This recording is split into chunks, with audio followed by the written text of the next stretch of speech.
여러분 안녕하십니까. 22대 국회 개원식 이후에도 거대 양당은 서로 경쟁하듯이 막말로 충돌하고 있습니다. 오늘 정치권 소식 함께 볼 패널 소개하겠습니다. 국민의힘 김종혁 최고위원, 더불어민주당의 원내 수석 부대표 맡고 있는 박성준 의원입니다. 안녕하세요. 네, 반갑습니다. 네. 오늘 국회에서 민주당 박찬대 원내대표가 교섭단체 대표 연설을 했습니다. 여러 쟁점에 대한 입장을 밝혀서 하나하나 짚어볼 건데요. 주요 발언 하나 잠시 듣고 시작하겠습니다. 많은 국민께서는 작금의 현실을 대하면서 자각도 없고 문제 해결 의지도 없습니다. 대통령과 정부가 제 역할을 전혀 하지 못하고 있는 지금 피해를 보고 있는 것은 국민입니다. 국회라도 나서서 국정을 바로 잡아야 합니다. 지금 상황을 사실상 무정부 상태로 규정했고요. 국회라도 나서서 국정을 바로 잡아야 한다고 했습니다. 자, 김종혁 최고위원께 먼저 여쭤보죠. 자, 연설문이 길었습니다만 지금 들으신 내용이 그 핵심 내용, 집약된 부분이었거든요. 어떻게 들으셨어요? 그러니까 뭐 야당이니까 현 정부에 대해서 비판하는 거 얼마든지 할 수 있다고 생각을 합니다. 박찬대 원내대표만이 아니고 저희가 야당할 때도 마찬가지였고 뭐 얼마든지 비판을 할 수 있죠. 그런데 이 도가 좀 지나치는 부분들은 좀 있는 것 같아요. 예를 들면 이 사실상 무정부 상태가 아니냐라고 얘기했는데 민주당 같은 경우는 대통령이 그 취임을 한 지 한 달 뒤부터 길거리로 쏟아져 나와서 탄핵을 하겠다고 뭐 탄핵 시위를 했던 기억이 납니다. 그러니까 사실상의 대선 불복이죠. 인정할 수 없다 뭐 그런 거였는데 정부가 뭐 다 잘하고 있다라고 얘기할 수 없고 여러 가지 문제점이 있습니다만 그런 것들을 뭐 무정부 상태라고 주장을 한다든가 아니면 뭐 정부가 계엄령을 선포하려고 한다든가 뭐 이런 식으로 국민들의 어떤 불안감 같은 것들을 조성하는 것들 이것이 과연 그 공당으로서 올바른 태도인지에 대해서는 저는 조금 의구심을 가지고 있습니다. 자, 국민의힘이 즉각 논평을 냈거든요. 이거 본 다음에 박 의원님 말씀 들어보겠습니다. 박준태 원내 대변인 명의의 논평인데요. 정치 공세, 선전선동을 이어갔다. 사실상 협치를 걷어차겠다는 선언이나 다름없다고 박찬대 원내대표 연설을 혹평했습니다. 거대 야당의 본부는 망각하고 모든 책임을 정부 여당에 돌린 무책임한 모습이었다. 자, 박성준 의원님. 네. 역시 이 국민의힘 논평도 아주 내용이 날카로운데요. 좀 인식 자체가 너무 다른 것 같아요. 그렇죠. 지금 이제 이런 거잖아요. 냉철한 현실 인식을 통해서 그 진단을 통해서 대안을 모색하는 것이 이제 정치라고 할 수가 있는데 그러면 지금의 대한민국 현실이 어떠냐. 윤석열 정권 들어섰는데 국가 위기의 상황에서 과연 대통령이라든가 집권당의 리더십이 보이느냐에 대한 부분이잖아요. 안 보인다는 거 아니겠어요. 그렇기 때문에 거의 무정부 상태가 아니겠냐고 하는 부분을 이제 박찬대 원내대표가 지적을 했는데 그러면 대한민국의 지금 현실이 어떻습니까? 지금 하나만 예를 들어서 의료 대란 문제 지금 어떻게 돼 있습니까? 해결합니까? 해결 못 하고 있잖아요. 경제 위기 얼마나 심각합니까? 우리 김종혁 선배님도 현장에서 가보면 알겠지만 시장 가보십시오. 지금 난리라고 하는 거 아니겠어요? 그렇지만 그 현장에서 정부가 안 보인다는 거예요. 정부가 어떤 일을 하는지를 모르겠다는 거예요. 그것이 오늘 박찬대 대표가 국민의 눈높이에 맞춰서 대표 연설을 하겠다라고 하는 시각인 거죠. 그러니까 지금 대한민국의 위기라고 하는 것이 공정 가치가 무너지고 있다는 부분, 민생의 문제가 있다, 한반도 문제가 위기 문제, 민주주의 위기 문제. 그런데 정작 중요한 이런 위기의 문제를 해결할 수 있는 정부가 없다라고 하는 것이 국민의 눈높이에서 바라본 시각이다. 이렇게 보는 거죠. 우리 정치권에서만 주장해 하는 것이 아니라 현장을 다녀보시면 다 아는 겁니다. 우리 앵커께서도 한번 지역민들 만나보십시오. 지금 정부가 무슨 일을 하고 있냐는 거예요. 도대체 그 상황을 정확하게 오늘 박찬대 대표의 원내대표 연설을 통해서 짚었다 이렇게 보고 있습니다. 박찬대 원내대표의 연설 두 분의 총평 들어봤고요. 자, 하나하나 짚어보죠. 오늘 이제 반국가관을 가진 공직자를 즉각 해임해야 한다는 말도 했거든요. 이제 반국가관이라는 표현을 하니까 대통령의 반국가 세력 그 발언이 연상되더라고요. 어떻게 들으셨어요? 대통령의 반국가 세력 발언도 저는 뭐 적절하다고 생각하지는 않습니다. 근데 그리고 지금 박찬대 원내대표가 얘기했던 뭐 그런 공직자를 즉각 해임해라. 그게 아마도 그 두 분, 그러니까 그 김문수 노동부 장관, 그다음에 김영석 독립기념관장 뭐 두 분을 얘기를 하는 것 같아요. 그렇죠? 네, 맞습니다. 대표적으로 뭐 그 두 분을 얘기하는 것 같은데 그러면서 대한민국의 정통성과 정체성을 부정하는 분들이다 이렇게 얘기를 하고 있는데 저는 뭐 얼마든지 그분들에 대해서 비판할 수 있다고 생각을 합니다. 근데 대한민국의 정통성과 정체성을 부정한다는 것은 좀 받아들이기 어려워요. 그 김문수 장관 같은 경우는 원래는 이제 좌파 운동권 출신이었다가 지금은 이제 완전히 돌아서서 좌파 세력이 국가 전복 세력이다 이렇게 생각을 하시는 것 같아요. 근데 그분이 그렇다고 해서 대한민국의 정체성을 저분만큼 대한민국을 지켜야 된다고 강조하는 분이 없는데 거기서 얘기하는 정체성과 정통성 부정이라는 게 뭔지 잘 모르겠고 독립기념관장에 대해서도 뭐 여러 가지 비판이 있었지만 1919년에 우리 그 임시정부부터 시작해서 그게 건국의 출발이고 그다음에 1945년이 해방 그리고 1948년에 정부 수립이 건국의 완성이다라고 얘기를 했을 때 그게 왜 정체성과 정통성을 부인하는 건지 이해가 하기 어렵거든요. 근데 그 중에서 한 가지 뭐 일제시대에 그 대한민국 국민의 국적이 뭐였냐 그랬더니 뭐 일본 아니었겠느냐라고 했더니 그것이 친일이다라고 얘기를 하시는데 좀 그 얘기 들으면서 깜짝 놀란 게 우리 송기정 그 선생이 그 베를린 1936년인가요? 베를린 마라톤에 가서 일장기 달고 뛰었잖아요. 얼마나 가슴 아프셨겠어요. 그래서 돌아왔을 때 저 동아일보가 그 일장기 말살해서 보냈다가 아주 뭐 그 일본 제국주의로부터 치도곤을 당한 거 아니에요? 폐간되지 않았습니다. 네, 그때 그랬을 거예요 아마. 근데 그때 당시에 실제로 그게 현실이었어요. 그게 일본 제국주의가 우리나라 국민들을 해외 나가서 자기네 국민이라고 일장기 달게 하고 뛰게 올림픽에 나가게 했을 정도로 그런 게 현실이었기 때문에 그게 그런 현실이었다라고 얘기하는 것과 그게 옳다라고 얘기하는 건 전혀 아니거든요. 일제시대에 뭐 영국도 그렇고 미국, 프랑스, 모든 독일 모든 나라들이 다른 나라들을 식민지로 만들어 제국주의였고 그 나라 국민들을 자기네 나라 국민이라고 주장을 했어요. 그건 사실이에요. 근데 그게 옳다라고 주장하냐? 그건 또 아니거든요.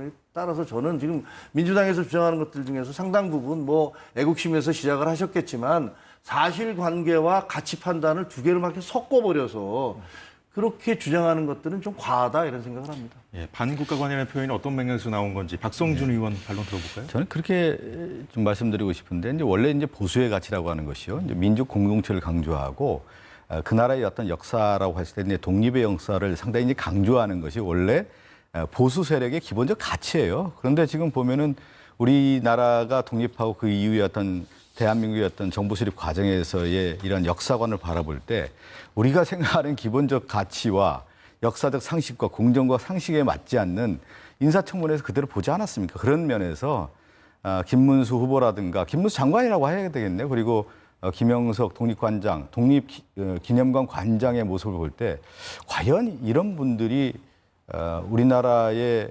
정부에서 일을 할 수 있는 국가관과 역사관을 가졌냐에 대한 부분을 저희가 짚었다고 볼 수가 있는 것 같고요. 더 나아가서 지금 보면은 윤석열 정권 들어서서 모든 문제의 근본적 원인을 어디에 있냐면 이념에 출발을 해서 자기와 세력에 맞지 않는 세력들을 반국가 세력으로 좀 매도하면서 철저하게 갈라치기를 하는 모습이었단 말이죠. 그런 것들이 지금에 있는 김문수 장관이라든가 김영석 독립기념관장의 모습에서 그대로 드러나고 있다는 거죠. 이러한 역사의 문제를 대한민국의 정통성과 정체성에 대한 큰 맥락에서 바라보는 것이 아니라 이념의 문제, 우리가 요즘 얘기하는 뉴라이트의 문제, 대한민국 역사를 어떤 부정하는 그러한 세력의 하나의 연장선상에서 이들의 모습이 나타나고 있기 때문에 과연 그렇다고 하면 대한민국이 오늘날 이게 어떻게 되는 거냐. 윤석열 정권에 서 있는 인사들 자체가 문제가 있는 거 아니냐. 그런 인사들에 있어서는 지금 김문수 장관을 우리 김종인 선배는 상당히 옹호하는데 한 발자국 문 열고 나가 보십시오.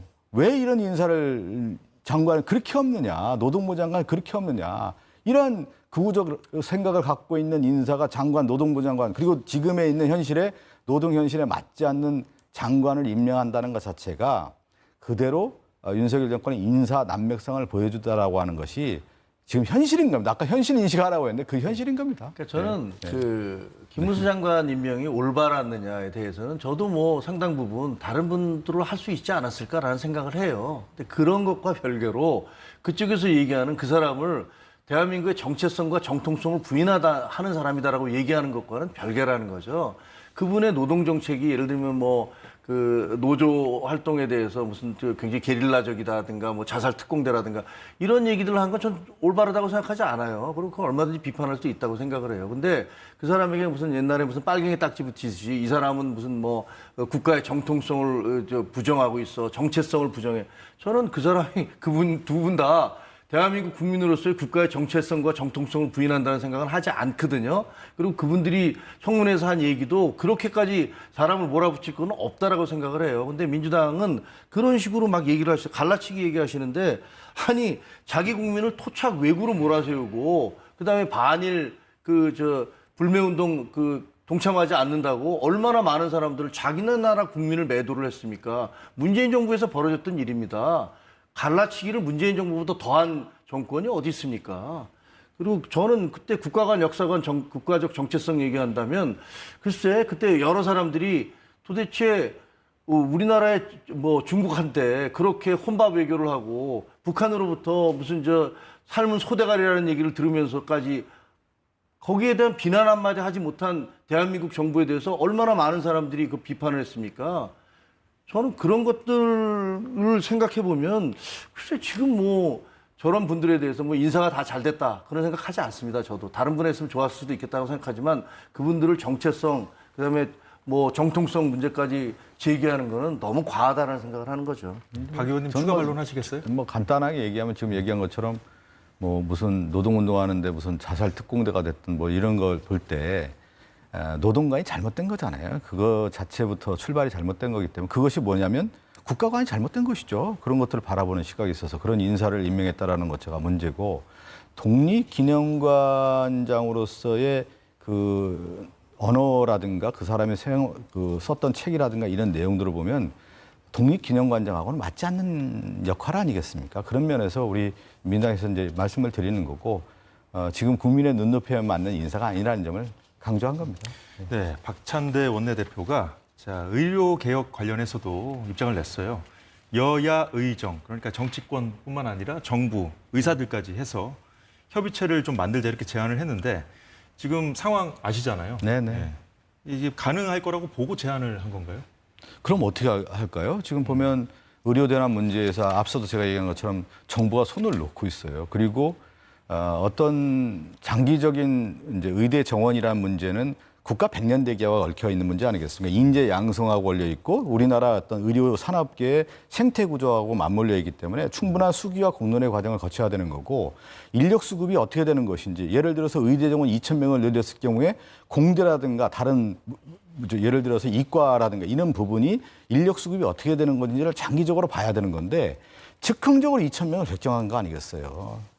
무슨 누구랑 논의했습니까? 제가 교육인데 교육부 장관에게도 알려주지 않았다는 거 아니겠습니까? 2,000명 늘리는 거에 대해서.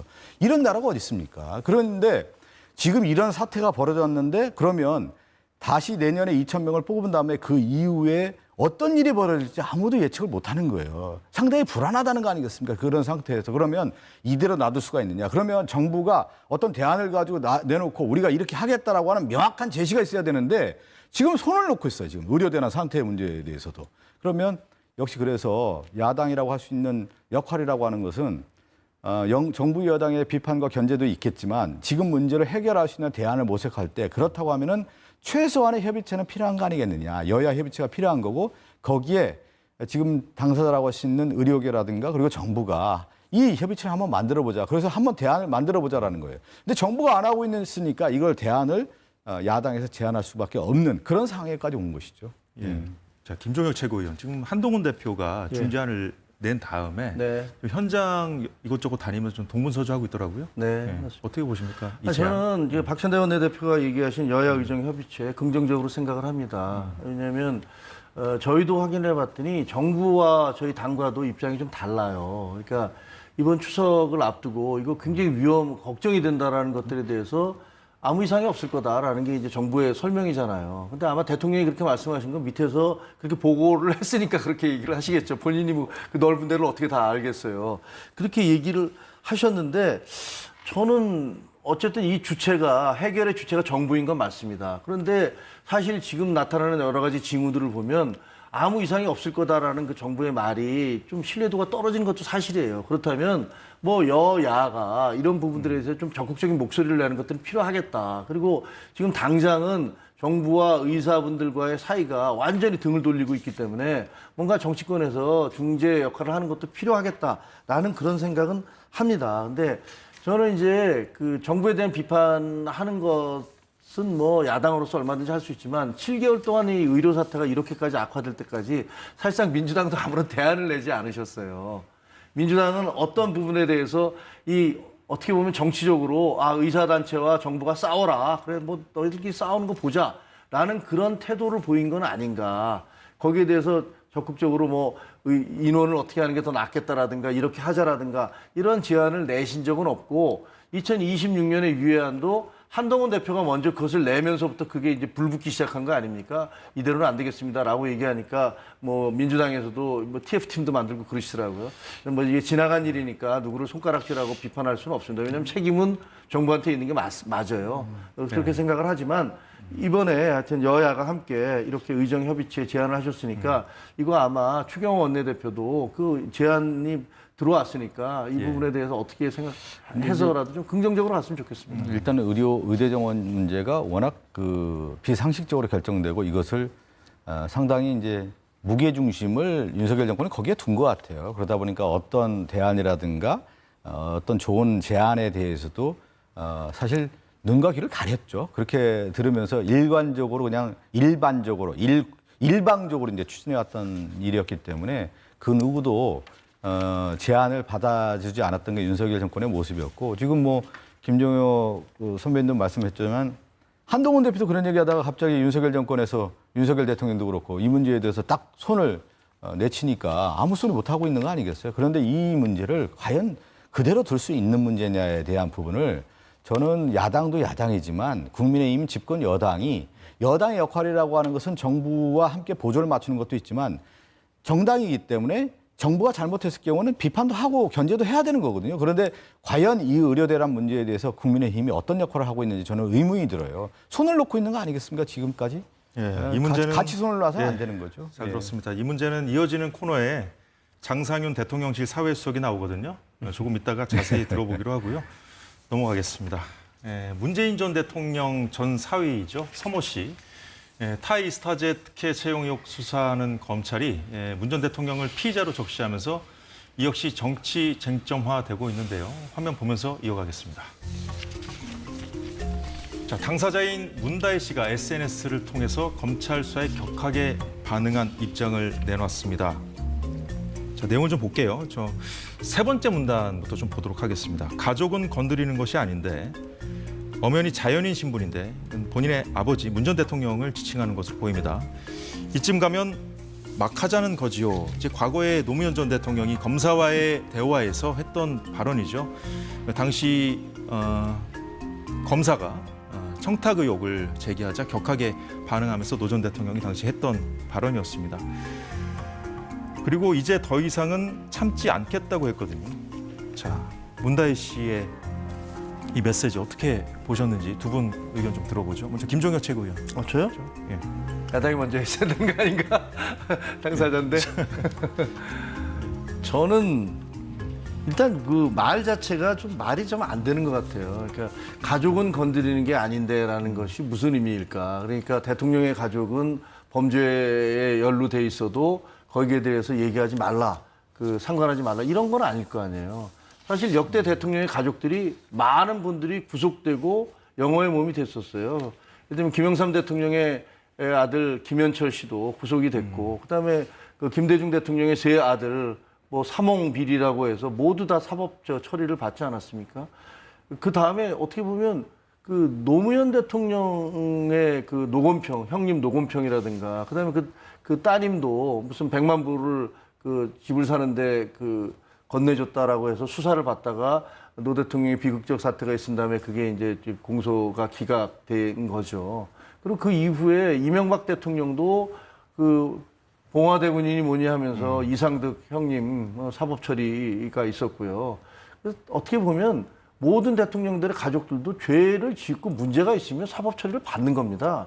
가족은 건드리지 않는 거다라고 얘기하는 것은 과거에 무슨 그 무슨 조폭 영화 같은 데 나오잖아요. 야, 가족은 건드리지 마. 나는. 근데 그런 의미는 아닐 거 아닙니까? 지금 현재 우리가 대한민국 법치국가인데 법치국가에서 누구의 가족이든, 그게 대통령의 가족이든 아니면 청소부의 가족이든 거기 법적으로 문제가 생기면 조사를 받는 게 마땅한 거죠. 그리고 참지 않겠습니다라고 얘기하시는데 전 참지 않으셨으면 좋겠어요. 참지 않고 자기가 있는 대로 다 얘기를 하셔야죠. 그래서 얘기해서 만약에 혐의가 없다면 거기에 대해서 소명이 될 거니까 마치 부당하게 본인은 대통령의 가족이었기 때문에 부당한 수사를 받고 있는데도 계속 참아왔다라고 얘기하는 것들처럼 들려서 그건 듣는 사람이 좀 거북합니다. 그리고 하나만 더 말씀드리면 이쯤 되면 막가자는 거지요라고 하면서 노무현 대통령을 소환하시는데 저는 민주당 분들한테 제발 그 돌아가신 노무현 대통령 좀 소환하지 말라고 했으면 좋겠어요. 왜 걸핏하면 노무현 대통령을 언급을 합니까? 그리고 무슨 논두렁식의 2탄이냐 이런 식으로 얘기하면서 마치 본인들이 그 전혀 없는 사실에 대해서 그 수사를 받고 있다는 식으로 비판을 하시는데 그건 옳지 않다라는 말씀을 드리고요. 그리고 노무현 대통령의 논두렁식에도 이인규 그때 당시에 중수부장이 쓴 책에 보면은 시계를 받은 건 사실이잖아요. 1억짜리인가 시계 2개를 받았는데 그게 공소사실과 관계가 없었는데 국정원에서 그걸 언론에 플레이를 하는 바람에 공개가 됐고 거기에 대해서는 이인규 중수부장도 그건 잘못된 거다. 왜 수사를 하느냐 하면서 국정원에 막 화를 냈다는 그런 내용들이 다 있더라고요. 그러니까 자꾸만 돌아가신 분에 대해서 그런 소환을 시켜서 자기들의 어떤 혐의를 그것과 일치시켜서 노무현 대통령을 방패막이로 하려는 그런 태도는 좀 안 했으면 좋겠습니다. 예, 문다혜 씨가 이렇게 대응한다고 해서 혐의가 사라지는 건 아닌데요. 그러니까요. 여튼 지금 민주당에서는 이것이 정치 보복이라고 규정하고 당내에서 TF팀을 좀 구성하지 않았습니까? 네. 아니, 전반적인 흐름을 보면 타이밍이라고 하는 게 있잖아요. 검찰의 수사라고 하는 게. 그러면 지금의 윤석열 정권의 검찰이 공정한 검찰이냐. 국민들이 그렇게 생각하고 있지 않지 않습니까? 예를 들어서 윤석열 정권과 가까운 사람들은 그 검찰에서 수사를 하지 않고 예를 들면 김건희 여사 아닙니까? 지금 이렇게 수사를 해야 된다는 얘기를 그렇게 하고 있는데 다 무혐의, 불기소 처분하는 것이 과연 마땅하느냐에 대해서 검찰이 공정하지 않다는 얘기를 하고 있지 않습니까? 그런 가운데 사실은 윤석열 대통령의 지지율이 20% 초반까지 내려간 거 아니겠어요? 그런 시점에서 이 문다혜 씨 관련 사건은 한 7년 전의 사건으로 제가 알고 있는데 이 시점에서 카드를 꺼냈다라고 하는 것은 결국은 이제 물타기 작전에 들어간 거 아니냐 이렇게 좀 볼 수가 있을 것 같고 특히 이제 문재인 대통령을 소환함으로 인해서 이제 검찰에서 이제 문다혜 씨뿐만 아니라 이런 것 통해서 윤석열 정권이 이 정치적 위기를 타개하기 위한 하나의 카드로 국면 전환용으로 좀 쓰고 있다라고 하는 것이 저희들의 어떤 바라보는 시각이고요. 앞으로 검찰 수사 좀 지켜봐야 되겠지만 과거의 검찰 수사의 패턴을 그대로 이어가지 않을까 이렇게 저희들은 분석하고 있습니다. 일단은 문재인 전 대통령을 어떤 방식으로 조사할지는 아직 결정되지는 않은 거잖아요. 아니 제가 소환한다는 뜻이가 검찰의 소환이 아니라 예. 이 정치 무대에 이제 검찰 수사의 단계 문다혜 씨를 뿐만 아니라 문재인 전 대통령까지 이러한 정치 무대로 끌어들여서 실질적으로 이제 정치적인 이슈 쟁점화 시키겠다라고 하는 그런 소환이라는 표현입니다. 예. 네. 문다혜 씨가 올린 글을 좀 더 보면서 이어가도록 하겠습니다. 네. 맨 윗줄부터 좀 볼게요. 경제 공동체란 말을 만들어서 성공했던 지라 다시금 추억의 용어를 소환해서 오더를 준 건가. 그런데 우리는 경제 공동체 아니다. 이런 의미의 글을 또 올렸는데 자, 이 부분은요. 2016년 국정농단 당시에 윤석열 대통령이 이 최순실 특검 수사팀장으로 박 전 대통령과 최서원 씨를 경제 공동체라는 개념을 도입해서 뇌물죄 공범으로 보고 수사했던 것을 겨냥한 것으로 지금 언론들은 해석을 하더라고요. 자, 그런데요. 자, 김종효 최군. 네. 경제 공동체라는 말을 만들었다는 표현. 이 부분은 좀 논란이 될 것 같아요. 만들었다고 그랬죠. 저런 식으로. 아니 그 당시에 경제 공동체라는 개념을 만든 건 맞죠. 그러니까 없었던 개념이니까. 그래서 개념 없던 개념을 만들었다. 네, 이렇게 최순실과는 경제 공동체다. 이렇게 얘기를 했으니까 그때 당시에도 논란이 많았어요. 그리고 지금도 법적으로는 논란이 될 수도 있다라고 생각을 합니다. 근데 그 경제 공동체가 아니고 우리는 운명 공동체다. 우리는 가족이다. 이렇게 얘기를 했는데 예. 좀 허수아비 때리기 같은 느낌이 들어요. 지금 사태의 본질과 전혀 관계가 없는 거거든요. 저기 무슨 경제 공동체, 운명 공동체가 나갑니까? 저 제3자 뇌물이냐 아니냐 뭐 그런 부분들에 대해서 직접 논란이 뇌물자로 되고 있는 하니까 이제 그 거잖아요. 부분을 말을 한 아니 거죠. 대통령의 그 사위와 대통령의 따님이 아무런 사유 없이 왜 남들 모르게 조용히 태국으로 넘어갔습니까? 그 이해가 잘 안 되잖아요. 누구도 이해할 수 없잖아요. 경호원들 다 따라가고 다 우리 국민 세금으로 경호원들 다 가서 생활을 해야 되고 왜 그런 일이 벌어졌습니까? 거기에 대한 아무런 해석이 없었어요. 그리고 거기에 가서 그 서모 씨라는 분이 단 한 번도 항공사와 아무런 연관이 없었던 분이 거기서 연봉 8천만 원인가 얼마인가를 받고 뭐 체재비를 받고 그다음에 거기다 뭐 왕복할 때 항공료를 받고 그런 것이 어떻게 가능합니까? 어떻게 임원이 될 수가 있습니까? 그게 말이 안 되잖아요. 근데 그렇게 그 사람이 그 채용된 회사의 이스타 항공의 사장이 누구냐? 그분은 그 문재인 대통령이 경선을 할 때 경북 지역에서 전국 최다 득표의 그 당원 그 가입을 만들어내서 아주 신임을 받게 됐던 이상직 전 의원이잖아요. 그런 것들이 다 연결되는 거 아닙니까? 그런 걸 보면서 의심을 안 할 사람이 어디 있습니까? 그럼 그 이전에는 그 아버지가 생활비를 주고 있었다. 생활비를 주고 있다가 태국으로 넘어가니까 생활비를 안 주고 그때부터는 거기서 그 이스타 항공에서 생활비를 줬다. 검찰이 보기에는 아 이거 제3자 뇌물일 가능성이 있겠구나. 갑자기 아버지가 주던 그 생활비를 안 줘도 되게 됐고 그리고 뭐 전혀 이 사람이 그 전문가가 아니고 그쪽과 근거가 없는 사람 그 관련이 없는 분인데 갑자기 항공사의 임원으로 갔고 그것도 태국으로 갔고 사람들의 눈에 띄지 않는 태국으로 갔고 이런 것들을 보면 아 이것이 뭐 범죄적인 범죄일 수도 있겠다라는 느낌을 갖는 건 너무나 당연한 거고 거기에 대해서 수사를 해서 만약에 사실이 아니면 그걸 밝히면 됩니다. 그대로 있는 대로 밝히면 되고 문다혜 씨에 대해서는 그거 외에도 여러 가지 얘기가 있잖아요. 어떻게 수입이 하나도 없는 분이 제주도에 별장이 있으며 그리고 그때 당시 수입이 없는데 집을 판 다음에 더 비싼 집을 사게 됐는지에 대해서도 그것도 굉장히 의혹이고 그리고 그 문재인 대통령의 운명이다라는 책을 내면서 본인이 딸이 아버지에게 디자인을 해줬다는 의미로 2억을 받았어요. 그게 가당키나 한 겁니까? 도대체 어느 나라 대한민국의 어느 디자이너가 책 표지 디자인을 해주고 2억을 받습니까? 그리고 딸이 아버지 거 디자인을 아마 저희 딸 같으면 저한테 그냥 해줄 것 같아요.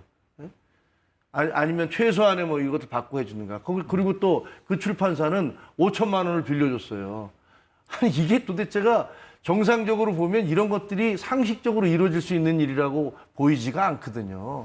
그러니까 의문을 제기하는 거 검찰이 수사를 하는 거죠. 근데 이제 박성준 의원. 검찰 뭐 수사는 이제 지켜봐야 되겠지만 이제 경제 공동체라고 하는 부분에 있어서 이제 과거에 윤석열 대통령이 이제 지금 말씀드린 것처럼 박근혜 대통령과 최순실과 관련된 경제 공동체라고 하는 죄를 씌워서 이제 유죄를 받아냈던 거 아니겠습니까? 그런데 지금 보면은 지난 대선에서도 윤석열 대통령과 김건희 여사와 관련된 여러 혐의, 의혹들이 제기됐던 것 중에 하나가 뭐냐면 코바나 컨텐츠에 대한 협찬 문제가 있었단 말이죠. 그 코바나 협찬에 현직 검사가 있는 시절에 김건희 여사가 운영하고 있는 코바나 컨텐츠에 대한 협찬이 기업들이 그렇게 많이 왔단 말이죠. 그거에 대한 여러 의혹들이 제기가 됐던 문제 아니겠습니까? 그랬을 경우에 과연 그러면 경제 공동체라는 개념으로 과연 접근할 수 있느냐에 대한 부분도 추후에 또 따져봐야 되는 거 아니겠습니까? 지금 윤석열 정권이기 때문에 이 문제가 검찰에서 수사를 당연히 안 하겠죠. 그런데 추후에 그러면 이 협찬 문제라든가 김건희 여사와 관련된 여러 의혹들에 대한 부분을 접근을 할 때 그럼 윤석열 대통령도 과연 이 문제에 대해서 벗어날 수 있는 거냐. 공동체라고 하는 접근 문제를 가지고. 그러니까 과거에 혐의를 씌웠던 경제 공동체라는 부분이 윤석열 대통령과 김건희 여사에 관련된 부분뿐만 아니라 지금 이제 문재인 대통령 전 대통령과 문다혜 씨까지 관련된 이러한 개념으로 이제 접근하겠다는 것이 검찰의 수사 아니겠습니까? 그걸 한번 더 지켜봐야 될 것 같고요.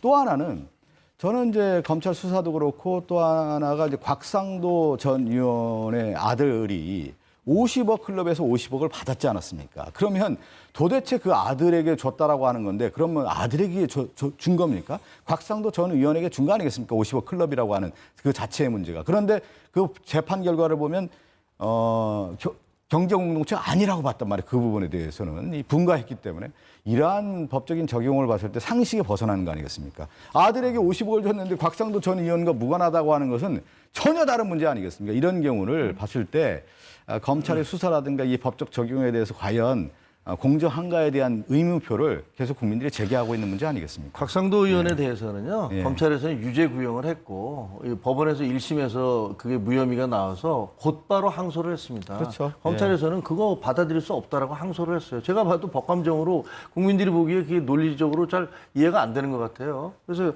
항소를 했다는 말씀을 드리고요. 그리고 김건희 여사에 대해서는 그 수사 시작은 문재인 정부 때부터 시작됐습니다. 1년 반 동안 수사를 하고 문재인 정부에서 아무런 결론을 내리지 못했어요. 그리고 넘어가서 그다음에 이 정권까지 넘어왔는데 저는 검찰의 수사 태도를 잘했다고 얘기하고 싶지는 않습니다. 어쨌든 살아있는 권력에 대한 수사를 하긴 하잖아요. 해야 그거 된다고 자체도 안 생각을 하고 하고 빨리 정권도 결정을 있었거든요. 내렸어야 되는데 그거를 질질 끌었기 때문에 이렇게까지 예. 그 논란이 된다고 생각을 해요. 그래서 아까 뭐 문다희 씨 얘기합니다만 살아있는 권력이든 죽어있는 권력이든 그것이 뭐 가족이든 뭐 가족이 아니든 간에 법적 정의는 지켜져야 되는 거고 뭐 문제가 있으면 거기에 대해서는 제대로 된 수사가 이루어져야 되고 재판이 있어야 된다고 생각을 합니다. 그러니까 이 수사를 바라볼 때 이제 국민들이 바라볼 때 이게 기획된 수사냐, 의도된 수사냐라고 하는 봤을 때 저희 민주당 입장에서 봤을 때는 지금 이제 문재인 전 대통령을 겨누는 이 검찰의 수사가 정치 보복, 정치 탄압이라고 하는 부분과 윤석열 대통령이 이러한 지지율 하락을 모면하기 위한 타겟책으로서 기획된 수사로 접근한 것이 아니냐 이렇게 저희들은 바라보고 있는 것이죠. 예. 문재인 전 대통령에 대한 수사를 포함해서요. 지금 여야가 여러 가지 사안을 갖고 공방을 이어가고 있는데 정쟁을 하더라도 여야 공이 지금까지 지켜온 선은 넘지 않는 모습이라도 좀 보여주면 좋겠습니다. 자, 오늘 정치권 소식은 여기까지 보겠습니다. 지금까지 민주당의 박성준 의원 그리고 김종혁 국민의힘 최고위원이었습니다. 잘 들었습니다. 맞습니다. 감사합니다.